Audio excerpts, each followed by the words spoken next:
Hello friend, मैं स्मृति ऐश्वर्या आप सभी का स्वागत करती हूँ आपके अपने यूट्यूब चैनल स्टडी विद स्मृति में। आइए शुरू करते हैं आज की क्लास। आज की क्लास में मैं आप लोगों को कृषि विज्ञान से संबंधित जेपीएससी के मुख्य परीक्षा के लिए एक प्रश्न का उत्तर कराने वाली हूँ। ये उन सारे स्टूडेंट के लिए हेल्पफुल हो जाता है जो जेपीएससी के मुख्य परीक्षा की तैयारियों में लगे हैं।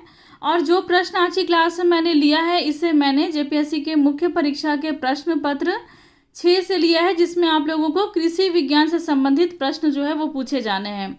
और ये प्रश्न है, बंजर भूमि को उपजाऊ बनाने के कौन कौन से तकनीक हैं, उसका वर्णन करें तथा इस तकनीक के प्रयोग में आने वाली समस्याओं पर प्रकाश डालते हुए सरकार के प्रयासों की चर्चा करें। ये आज का प्रश्न है। और जब मैंने इसके प्रश्न का उत्तर लिखा तो इसके मैंने 3 भाग किए। पहला भाग भूमिका का, दूसरा भाग मुख्य भाग और तीसरा भाग है वो है निष्कर्ष का। भूमिका में मैंने थोड़ा बहुत बंजर भूमि के बारे में मैंने बताया है, किस तरीके का होता है बंजर भूमि, क्या पहचान है उसकी, थोड़ा सा मैंने उसकी यहाँ चर्चा की है। तो चलिए सबसे पहले लोग भूमिका को देखते हैं। विकासशील भारत विकसित बनने की तैयारी में है। गाँवों में शहरों जैसी सुविधाओं का विकास हो रहा है। ऐसे विकास में सबसे ज़्यादा कमी जमीन की हुई है और जो ज़मीन है उसमें भी अधिकतर बंजर भूमि की समस्याओं से ग्रस्त है। तो भारत जो है वो विकासशील से विकसित बनने की तैयारियों में लगा हुआ है और शहरीकरण हो रहा है, भूमि कम होते जा रही है। भूमि की समस्या तो बनी ही है कृषि में, लेकिन इस भूमि में भी बंजर भूमि की समस्या खड़ी हो गई है। अधिकतर भूमि जो है वो बंजर भूमि की समस्या से ग्रस्त है। जिस भूमि की उत्पादन क्षमता कम होती है वैसी भूमि को बंजर या ऊसर भूमि कहकर के खाली छोड़ दिया जाता है। वैसी भूमि जिसका उत्पादन क्षमता कम होता है, उसकी मिट्टी उतनी उर्वरक होती नहीं है कि अच्छा फसल उत्पादन हो सके, तो वैसी भूमि को ऊसर या बंजर कहकर के छोड़ दिया जाता है। उसमें कोई भी फसल नहीं लगाए जाते हैं, कोई वृक्षारोपण नहीं किया जाता है, क्योंकि उसमें उत्पादन सही से नहीं हो पाता है। ऊसर को बंजर भूमि भी कहा जाता है। मिट्टी में घुलनशील लवणों जैसे कि सोडियम, कैल्शियम, पोटेशियम और मैग्नीशियम के सल्फेट, क्लोराइड, कार्बोनेट और बाइकार्बोनेट की अधिक मात्रा में उपस्थित रहना बंजर भूमि की पहचान है। तो बंजर भूमि की पहचान क्या है? तो ये सारे लवण जो है, घुलनशील लवण, इसकी मात्रा जो होती है वो अधिक हो जाती है। जैसे कि कौन कौन से? तो सोडियम है, कैल्शियम है, पोटेशियम, मैग्नीशियम का सल्फेट, क्लोराइड, कार्बोनेट और बाइकार्बोनेट, ये सभी ज़्यादा मात्रा में हो जाते हैं मिट्टी में। बंजर भूमि की ये पहचान है। जमीन की सतह पर लवण की तह भी बन जाती है, ये भी एक पहचान है बंजर भूमि की। अब कुछ प्रमुख बिंदु है बंजर भूमि की पहचान के, कुछ किस तरीके से बंजर भूमि की पहचान करेंगे, वहाँ तो मैंने भूमिका में बहुत शॉर्ट में बताया था। लेकिन जब इस तकनीक का प्रयोग करना है कि बंजर भूमि को कृषि योग्य बनाना है, तो इसके लिए जानना ज़रूरी है कि मिट्टी की पहचान किस तरीके से करेंगे कि ये भूमि बंजर भूमि है। तो देखिए क्या क्या पहचान करने का प्रमुख बिंदु है। तो ग्रीष्म और शीतकाल में क्या है? ग्रीष्म और शीतकाल में भूमि की ऊपरी सतह पर लवणों का पाउडर जैसा दिखाई देता है। जो भूमि का जो ऊपरी सतह है उस पर लवण का पाउडर दिखाई देगा। कब? तो जब ग्रीष्मकाल हो या शीतकाल हो, उसमें भी। मेड़ों या ऊंचे स्थानों पर मिट्टी नम अवस्था में काले रंग की दिखाई देगी। जो मेड़ है या फिर जो ऊंचा स्थान है, वहाँ की जो मिट्टी है वो जब गीली होगी, जब नम अवस्था में होगी, तो वो काले रंग की दिखाई देनी शुरू हो जाएगी। प्रायः 1 मीटर की गहराई पर कंकड़ की तह पाई जाएगी। मतलब 1 मीटर की ही गहराई पर कंकड़ मिलना शुरू हो जाएंगे। वर्षा समाप्त होने के बाद बहुत दिनों तक गड्ढों में भरा हुआ बरसात का पानी गंदा दिखाई देता है। जब वर्षा समाप्त होने लगता है तो उसके बहुत दिनों के बाद तक अगर वहाँ के जो बंजर भूमि है उसके गड्ढे में अगर पानी भर जाता है, तो बरसात का जो ये पानी जो होता है वो बहुत ही गंदा दिखाई देना शुरू हो जाता है। वनस्पति का पूर्ण अभाव या कटीली झाड़ियों का भी होना, ये भी बंजर भूमि की पहचान है कि वहाँ वनस्पति का पूर्ण अभाव हो जाता है और कटीली झाड़ी भी हो जाते हैं। अब हम लोग जानेंगे बंजर भूमि बनने के कुछ प्रमुख कारण। कौन कौन से कारण हैं जिससे बंजर भूमि बन जाती है? तो कम वर्षा का होना, जल निकास की कमी होना, भूमि के नीचे कड़ी परत का होना और नहरों के द्वारा सिंचाई। बहुत ज़्यादा अगर नहरों के द्वारा सिंचाई की जाती है तो बंजर भूमि की समस्या खड़ी हो जाती है। लेकिन मैंने जो पहचान है उसे मैंने डायग्राम में यहाँ नहीं बताया। देखिए क्या है, ऊपरी सतह पे पाउडर लवण का पाउडर हो जाएगा और फिर जो ऊंचा या मेड़ का जो जगह है, ऊंचा भूमि या मेड़ का जगह, वो नम अवस्था में काले रंग का दिखेगा।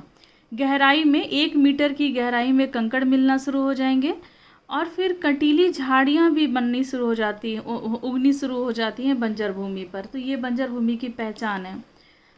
अब हम लोग कारण के बारे में थोड़ा डिटेल में जानें, यानी कि कम वर्षा होना, जल निकास की कमी किस तरीके से बंजर भूमि के कारण बनते हैं। तो कम वर्षा वाले क्षेत्र में वाष्पीकरण के कारण, जब बहुत ज़्यादा अगर वाष्पीकरण हो रहे हैं उस कारण से लवण जो है वो मृदा के ऊपरी सतह पर एकत्रित हो जाता है, जिससे कि मिट्टी क्षारीय हो जाती है।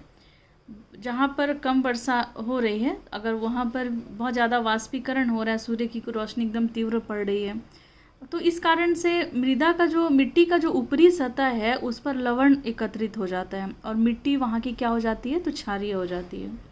नेक्स्ट है जल निकास की कमी। अगर किसी भूमि से जल निकास सही तरीके से नहीं हो पा रहा है, जल वहाँ से पानी वहाँ से सही तरीके से, बारिश का पानी है जो वहीं लगा हुआ है, तो या फिर सिंचाई बहुत हो रही है तो वहाँ पर अगर पानी जमा हुआ है और वो पानी को निकलने का कोई मार्ग नहीं है, तो ये भी एक कारण होता है। तो जल निकास की कमी, जल निकास का उचित प्रबंधन नहीं होने के कारण वाष्पीकरण जब होगा उसके बाद मृदा के लवण जो है वो परत शेष वहाँ पर बच जाते हैं। लवण का जो परत होता है वो बच जाता है और भूमि जो है वो क्षारीय हो जाती है और ख़राब होने लगती है। भूमि के नीचे की कड़ी परत होना, देखिए क्या है, भूमि के नीचे कड़ी परत होने के कारण जल नीचे की तहों तक नहीं पहुँच पाता है। बहुत ज़्यादा गहराई में जल नहीं जा पाते हैं, जिससे कि लवण जो है वो मृदा की ऊपरी सतह पर ही बना रहता है, मिट्टी के ऊपरी सतह पर ही लवण बना रहता है, क्योंकि नीचे जाने के लिए उसके पास वो मतलब पथरीला जगह रहता है और जल जो है वो ज़्यादा नीचे तक जा नहीं पाता है। नेक्स्ट पॉइंट है कि भूमि के नीचे कड़ी परत का होना, ये मैंने बता दिया है। अब अगला पॉइंट है नहरों के द्वारा सिंचाई। नहरों के द्वारा सिंचाई करने से, यहाँ पे थोड़ा सा गलत लिख दी हूँ, नहरों के द्वारा होगा यहाँ, सिंचाई करने से खेतों की मिट्टी जो है वो क्षारीय हो जाती है। अब देखिए क्या है, बंजर भूमि के सुधार के कुछ प्रमुख तकनीक। कौन कौन से प्रमुख तकनीक का प्रयोग किया जाएगा जिससे कि बंजर भूमि में सुधार हो जाए? तो पहला है मिट्टी की जांच करना, दूसरा है मेड़बंदी, तीसरा है स्क्रैपिंग, चौथा है सब प्लॉटिंग, पांचवा है समतलीकरण, छठा है खेत की नालियाँ, सातवां है फ्लशिंग, आठवां है जिप्सम मिक्सिंग, नौवां है लीचिंग और फिर 10वां है खेत सुधार।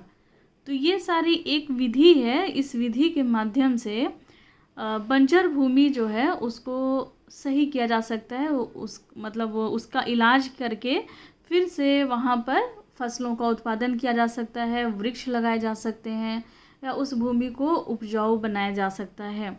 अब इस विधि को ही हम लोग थोड़ा विस्तार में जानेंगे। मिट्टी की जांच सबसे पहले ज़रूरी है। ऊसर भूमि की 3 श्रेणियां होती हैं, यानी कि बंजर भूमि की 3 श्रेणियां होती हैं। पीएच मान और खेती की क्षमता मिलकर के तय कर देते हैं कि ऊसर भूमि किस श्रेणी की है और उसमें कितनी और कैसी फसल होगी। तो देखिए श्रेणी सी में जो 8.5 से अधिक पीएच मान हो, तो यहाँ पर बिल्कुल भी संभव नहीं है। अगर वही चीज़ श्रेणी बी में अगर वो भूमि है, वैसी मिट्टी जिसमें पीएच मान 8.5 से अधिक हो लेकिन वो श्रेणी बी में आती हो, तो उस पर एक फसल लगाई जा सकती है। वहीं अगर 8.5 से अधिक पीएच मान है किसी मिट्टी का, तो अगर वो श्रेणी बी प्लस में अगर है तो वहाँ पर 2 फसली किंतु उत्पादकता कम वाली ऐसी फसल जो है वो लगाए जा सकते हैं। तो श्रेणी बी प्लस में 2 फसली लेकिन उत्पादकता कम हो वाली फसल को वहाँ बोया जा सकता है। अब हम लोग जानेंगे मिट्टी की जांच तो हो गई कि किस तरीके की मिट्टी में, किस श्रेणी में जो मिट्टी है उसमें किस तरीके की फसल लगाए जा सकते हैं। अब हम लोग जानेंगे मेड़बंदी के बारे में। मेड़बंदी अच्छी मजबूत मेड़ खेतों में नमी को बनाए रखने, अनुशासित सिंचाई तथा अतिक्रमण से बचाए रखने के लिए सबसे पहली शर्त होती है। मजबूत मेड़ को मजबूत बनाना चाहिए, क्योंकि मजबूत मेड़ बनाने से वहाँ पर अनुशासित सिंचाई की जा सकती है, सही तरीके से सिंचाई की जा सकती है, अतिक्रमण से बचाया जा सकता है और नमी को भी वहाँ बरकरार रखा जा सकता है उस भूमि के। तो मेड़बंदी बहुत ज़रूरी होती है। न्यूनतम 1.5 फीट ऊंची मेड़ होनी चाहिए। मेड़ की जो ऊंचाई होनी चाहिए वो न्यूनतम वो 1.5 फीट ऊंची होनी चाहिए। मनरेगा तथा सरकार के द्वारा संचालित विभिन्न कार्यक्रमों जैसे कि नीलांबर पीतांबर जल समृद्धि योजना, ये जो अभी नई योजना आई है झारखंड सरकार के द्वारा, तो मनरेगा के द्वारा बहुत सारे ऐसे कार्यक्रम चलाए जा रहे हैं जिससे बंजर भूमि का संवर्धन किया जा रहा है। लेकिन साथ में नीलांबर पीतांबर योजना भी है ना, वो भी बंजर भूमि के संवर्धन में काफ़ी महत्वपूर्ण भूमिका निभाने वाला है। इसके द्वारा खेतों पर मेड़बंदी के प्रावधान हैं और इसका लाभ किसान ले सकते हैं। तो सरकार के द्वारा समय समय पर बहुत सारी योजनाओं को लाया जाता है जिसमें बंजर भूमि को मतलब सही किया जाता है, उसका इलाज किया जाता है और इसका लाभ लेना बहुत ज़रूरी है इन सारी योजनाओं का, क्योंकि बंजर भूमि को फिर से उपजाऊ बनाने के लिए बहुत ज़्यादा खर्च आते हैं और इस खर्च से तभी बचा जा सकता है जब सरकार लाभ दे रहा हो। तो सरकार के द्वारा जो भी योजनाएं लाई जाती हैं तो उसका लाभ लेना ज़रूरी है किसानों को। इसके लिए किसानों को जागरूक होना ज़रूरी है, जागरूक होना पड़ेगा। देखिए, आपने अभी जाना कि मिट्टी का मतलब मिट्टी किस तरीके की है ये जांचना ज़रूरी, यानी कि मिट्टी की जांच ज़रूरी है। फिर मेड़बंदी क्यों ज़रूरी है, क्योंकि वो अनुशासित सिंचाई वहाँ हो सकती है, वहाँ की मिट्टी की नमी वहीं बरकरार रखी जा सकती है। मेड़बंदी और फिर वहाँ पे अतिक्रमण को रोका भी जा सकता है, तो मेड़बंदी ज़रूरी है। और लगभग आपको मैंने बताया कि लगभग मेड़ की जो ऊंचाई होती है वो 1.5 फीट ऊंची होनी चाहिए। अब लेकिन उसके अलावा जो है इसका अगला भाग है वो स्क्रैपिंग का। मेड़बंदी मिट्टी की पहचान हो गई, मिट्टी को सही कर दिया गया, उस हिसाब से फिर मेड़बंदी कर दिया गया। अब स्क्रैपिंग का समय आता है। स्क्रैपिंग क्या होता है? तो स्क्रैपिंग मिट्टी की ऊपरी परत में उभर आए नमक को पूरी तरह हटाने का काम, उसको स्क्रैप किया जाता है। मिट्टी के ऊपर लवण आ जाता है, उसकी परत बिछ जाती है, तो ऐसा बंजर भूमि पे होता है। तो इसको छील के हटा देना, उसको अच्छी तरह से हटाने के काम होते हैं स्क्रैपिंग में। इस तरह हटाए गए नमक को गड्ढे में डालें, इधर उधर ना फेंकें। जो इस तरीके से जो नमक को हटाया जाता है उसको क्या करना होगा, तो उसको गड्ढे में डालना चाहिए, ना कि इधर उधर बहाना चाहिए। इधर उधर बहाने से बारिश के दौरान वह वापस फिर से खेत में आ जाएगा, तो उसको या तो गहरी गड्ढे में डाल दिया जाए ताकि वो अंदर ही रहे। अब क्या है, स्क्रैपिंग हो गया, ऊपर से नमक की परत हटा दी गई। अब सब प्लांटिंग, इसमें क्या है, सब प्लॉटिंग, माफ़ कीजिएगा, सब प्लॉटिंग है ये। सब प्लॉटिंग का मतलब होता है खेत को छोटी छोटी क्यारियों में बांट लेना। उसको मेड़बंदी तो एक चारों तरफ से तो कर ही दिया गया, लेकिन उस भूमि को, जिस बंजर भूमि को उपजाऊ बनाया जा रहा है, तो उसको भी सब प्लॉटिंग कर देना, उसको भी छोटी छोटी भागों में बांट देना, छोटी छोटी क्यारियों में बांट लेना। और यह तीसरा और महत्वपूर्ण कदम है। ऐसा करने से समतलीकरण की जो प्रक्रिया होती है उसमें काफ़ी मदद हो जाती है। अब हम लोग आगे जानेंगे समतलीकरण के बारे में। क्या होता है समतलीकरण, जिसमें सब प्लॉटिंग से सहायता मिलती है समतलीकरण में। तो समतलीकरण, खेत का समतलीकरण करने से खेत में डाला जाने वाला जिप्सम समान रूप से खेत में फैलाया जा सकता है, यानी कि खेत को बराबर कर देना। ऐसा नहीं कहीं ऊंचा है, कहीं नीचा है, कहीं गहरा है, कहीं गड्ढा है, तो वैसा नहीं, उसको समतल बना देना, ताकि जब जिप्सम लगाया जाए, खेत पर जिप्सम बिछाया जाए, ये जो मिट्टी जो क्षारीय हो गई है या फिर लवणीय मिट्टी हो गई है, तो उसके सुधार के लिए अगर जिप्सम बिछाया जाए तो वो समान रूप से वो उसका फैलाव हो, खेत में समान रूप से उसको फैलाया जाए, ताकि फैलने का जो असर होगा वो एक समान पूरी भूमि पर हो, ना कि कहीं हो कहीं नहीं हो उसका प्रभाव। समतलीकरण हो गया। अब क्या है, खेत नाली। अब जिप्सम के बारे में भी हम लोग जानेंगे किस तरीके से जिप्सम को डालना है, क्या लाभ होता है इससे। लेकिन समतलीकरण के बाद हम लोग खेत नाली के बारे में जाने। क्या है खेत नाली? तो समतल हो गए खेत में ढाल की ओर अथवा खेत के बीचों बीच खेत नाली बनाए। मतलब या तो अगर उस भूमि का कोई ढाल है जिधर ऐसा पानी डाला गया तो एक ही ढाल की तरफ वो पानी चला गया, अगर नहीं है तो बीचों बीच, खेत के बीचों बीच नालियाँ बनानी ज़रूरी होती है। नालियाँ बनानी ज़रूरी है। तो खेत नाली समतल हो गए खेत में ढाल की ओर अथवा खेत के बीचों बीच खेत नाली बनाए। खेत नाली का उपयोग जल निकासी के लिए बनाया जाता है। अगर जैसे जल डाला जा रहा है तो जब मैंने आपको बताया कि जल का जमाव अगर हो गया, जल का अगर जमाव हो गया तो फिर उस जल का वाष्पीकरण होने के बाद लवण का एक परत वहाँ बिछ जाता है, तो उस लवण के परत को हटाना पड़ता है भूमि को उपजाऊ बनाने के लिए। तो ये चीज़ फिर से ना हो जाए, ऐसा नहीं कि खेत में फिर से जल जम जाए, और उस जल का निकासी होना बहुत ज़रूरी है। तो इसके लिए खेत नाली बनानी चाहिए, बीचों बीच में खेत नालियाँ बनाएं। अब है क्या है फ्लशिंग। तो फ्लशिंग वह प्रक्रिया है जिसमें ऊसरी ज़मीन को, जो बंजर ज़मीन है, जो बंजर भूमि है, उस ज़मीन को 1 से 5 सेंटीमीटर ऊंचा पानी भर दिया जाता है, फ्लशिंग किया जाता है वहाँ पर। तो जो खेत में हम लोग क्यारियाँ बनाए हैं, जैसे सब प्लॉटिंग कर दिया गया है, अब उन सारी क्यारियों में जल डाला जाता है। कितना? तो 1 से 5 सेंटीमीटर ऊंचा उसमें पानी भर दिया जाता है। पानी की 1 से 5 सेंटीमीटर होगा ऊंचाई में, और इसके साथ साथ नुकसानदेह, उसके बाद पानी भर दिया जाता है, और 48 घंटे के बाद जब पानी को बहाया जाता है तो इसके साथ साथ नुकसानदेह लवण भी पानी में घुलकर बह जाता है। और जब 48 घंटे का टाइम ख़त्म हो जाता है तो उसके बाद क्या होता है कि उस पानी को बहा दिया जाता है। वही खेत नाली से पानी निकल जाएगी बाहर, तो पानी को बहाया जाता है। तो इससे क्या होगा कि जो नुकसानदेह लवण होंगे, जो मिट्टी में मिले होंगे, वो भी पानी के साथ बह करके चले जाएंगे, यानी कि उस भूमि की अच्छी तरह से पानी से सफाई कर दी गई। अब क्या किया जाएगा? ये सफाई हो गई पानी से, उसके बाद जिप्सम मिक्सिंग का काम किया जाएगा। तो फ्लशिंग के बाद नंबर आता है ऊसर को उर्वरक बनाने वाले जिप्सम को मिट्टी में मिलाए जाते हैं। तो जो बंजर भूमि है उसको उपजाऊ बनाने के लिए जिप्सम को मिट्टी में मिलाया जाता है। किस श्रेणी में पोषक तत्वों की कितनी मात्रा कम है, इसके अनुसार जिप्सम की मात्रा तय की जाती है। तो मैंने बताया कि मिट्टी की पहचान करनी ज़रूरी है, किस तरीके की मिट्टी है।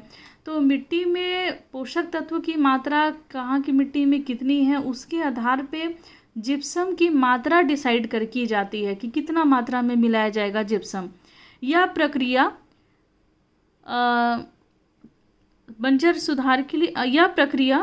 बंजर भूमि के सुधार के लिए बहुत ही ज़्यादा महत्वपूर्ण है। माफ़ कीजिएगा, यहाँ मैं पढ़ नहीं पा रही थी, ये क्या लिखा हुआ है। देखिए ये क्या है, ये जो टेक्निक है जो जिप्सम मिक्सिंग करने की, यह प्रक्रिया सस्ता, बहुत ही सस्ता होता है। ऐसा नहीं कि बहुत ही खर्चीला हो गया कि किसान इसको अफोर्ड ही नहीं कर सके, तो बहुत ही सस्ता होता है। यह प्रक्रिया सस्ती होती है और बंजर सुधार के लिए काफ़ी महत्वपूर्ण होती है। तो ये इम्पोर्टेंस है इसका। देखिए अब लीचिंग, इसके बाद क्या होगा? जिप्सम मिक्सिंग के बाद लीचिंग किया जाता है। मिट्टी में जिप्सम को भी प्रकार मिला देने के बाद, मतलब अच्छी तरह से भली प्रकार से मिला देने के बाद, जून के दूसरे पखवाड़े में खेत को एक बार फिर 10 से 12 सेंटीमीटर ऊंचे पानी से भर दें। जिप्सम मिक्सिंग हो गया। अब इसके बाद लीचिंग का काम होता है। इसमें क्या होता है कि फिर से पानी भरा जाता है। अब पानी कितना भरना है? 10 से 12 सेंटीमीटर। पहले जो पानी भरना था 1 से 5 सेंटीमीटर, मिट्टी की धुलाई हो गई, उसका जिप्सम मिक्सिंग हो गया। फिर से क्या करना होगा? 10 से 12 सेंटीमीटर ऊंचे पानी भर दें। 10-12 दिन के बाद पानी निकाल दें वहाँ से। इस प्रक्रिया को लीचिंग कहते हैं। और ये पानी कितने दिन रखना है? तो 10 से 12 दिन तक रखना है। इस प्रक्रिया को क्या कहेंगे? तो इसको लीचिंग कहेंगे। अब जानेंगे हम लोग खेत सुधार। अब ये लास्ट है, क्या है? लीचिंग के बाद यूँ तो खेत धान की खेती के लिए तैयार होगा।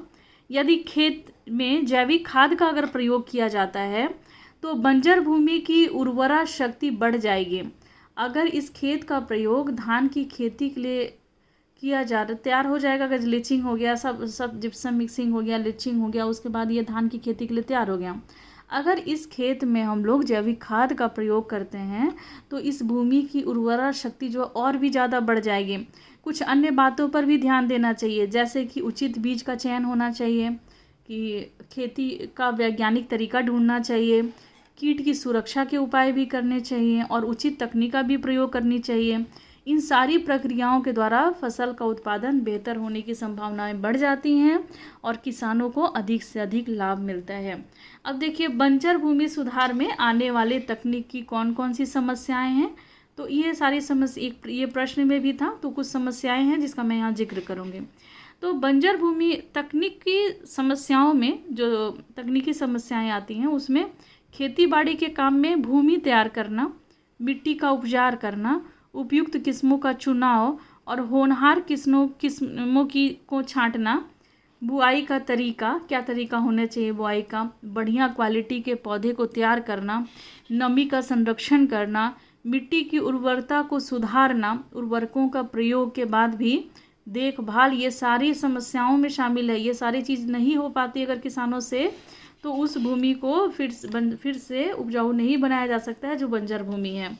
तो ये बंजर भूमि सुधार में प्रयोग किए जाने वाले तकनीक में अत्यधिक श्रम बल की आवश्यकता होती है। अगर बंजर भूमि का सुधार किया जा रहा है तो बहुत ज़्यादा तकनीक का ज़रूरत होता है, बहुत ज़्यादा मानव बल लगता है, श्रम बल लगता है, आवश्यकता होती है इस तकनीक में, तथा लागत भी अधिक आता है, पैसे भी लगते हैं। तो बंजर भूमि में सुधार के लिए सरकार के द्वारा किए जा रहे प्रयास, तो लागत जो ज़्यादा आ रहे हैं या ये सभी समस्याएं हैं कि बीज वो सही से नहीं चुन पा रहे हैं, मिट्टी की संबंधित समस्याएं, मिट्टी की जांच सही तरीके से नहीं हो पा रही, तो सरकार के पास ऐसे बहुत सारे प्लान हैं। तो बंजर भूमि में सुधार के लिए सरकार के द्वारा प्रयास किए जा रहे हैं। तो कुछ ही चीज़ों को मैंने यहाँ शामिल किया है। देखिए, भारत सरकार ने पूरे देश में समेकित बंजर भूमि विकास कार्यक्रम की शुरुआत की है ताकि इस भूमि में उत्पादकता को सुधारा जा सके तथा गरीबों के जीवन स्तर में भी सुधार लाया जा सके। गरीबों के जीवन स्तर में सुधार लाया जा सकता है और भूमि के उत्पादन में भी सुधारा जा सकता है। ये उद्देश्य है सरकार के द्वारा समेकित बंजर भूमि के विकास कार्यक्रम का।